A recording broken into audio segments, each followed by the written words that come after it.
कहानियाँ सुनने में आपका स्वागत है। आज की कहानी है संघर्ष की कहानी। एक भयानक अंधेरी रात में मंदिर की सीढ़ी पर मंदिर में लगे लाइट की रोशनी में एक साधारण 15 साल का लड़का पढ़ाई करते दिखा। ठंडी के दिन थे, वो ठंड से कांप रहा था, लेकिन पढ़ाई में खोया हुआ था।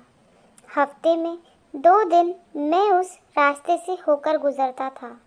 दिन में कभी वो नज़र नहीं आता। मुझे काफ़ी जिज्ञासा होती थी उसके बारे में जानने की। एक रात खाना खाकर मैं गाड़ी लेकर उसी रास्ते से गुजरने वाला था। सोचा जाते जाते कुछ पार्सल लेकर जाऊंगा उसके लिए। मैं पार्सल लेकर गाड़ी से उस मंदिर के पास पहुंचा। लड़का सीढ़ियों पर बैठकर हमेशा की तरह पढ़ाई कर रहा था। मैंने गाड़ी रोकी और उसके पास गया। मेरी तरफ जब उसने देखा तो वो मुस्कुरा दिया, जैसे वो मुझे पहले से जानता हो। मैंने उससे पूछा, बेटा तुम हमेशा यहीं पर क्यों पढ़ाई करते हो? सर, मेरे घर में बिजली नहीं आती, मेरी माँ बीमार रहती है और तेल डालकर दिया जलाने लायक मेरी स्थिति नहीं है। बस इसीलिए मैं यहाँ आकर पढ़ता हूँ। तुम मुझे देखकर मुस्कुराए क्यों? मैंने पूछा। क्योंकि आप भगवान हैं, वो बोला।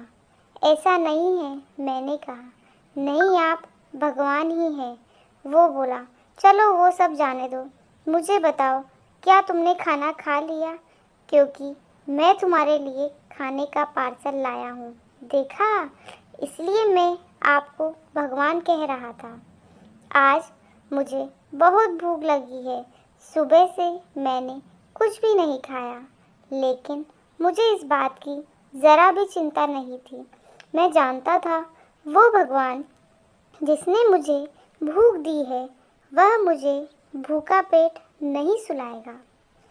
किसी न किसी रूप में आकर मुझे खाना देगा और आप खाना लेकर आ गए।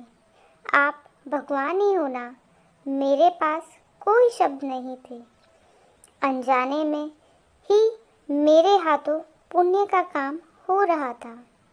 हर दिन कर्ज में डूबे होने के कारण ऊपर वाले को उस भगवान को कोसता था। आज उसने मुझे ही भगवान की उपाधि देकर शर्मसार कर दिया था। आधा खाना खाकर उसने आधा बचा लिया और मुझसे बोला कि सर, आप 5 मिनट यहीं ठहरिए, मैं यह खाना मेरी माँ को देकर आता हूँ। मंदिर से कुछ दूर एक पुराने घर की तरफ जाते हुए मैं उसे देखता रहा। कुछ मिनटों बाद वह वापस लौटा। उसके हाथों में मुट्ठी भर फूल थे। उसने वो मेरे पैरों में रख दिए और बोला, माँ ने कहा है जिस भगवान ने हमारा पेट भरा है उसके चरणों में थोड़े फूल तो चढ़ाने ही चाहिए।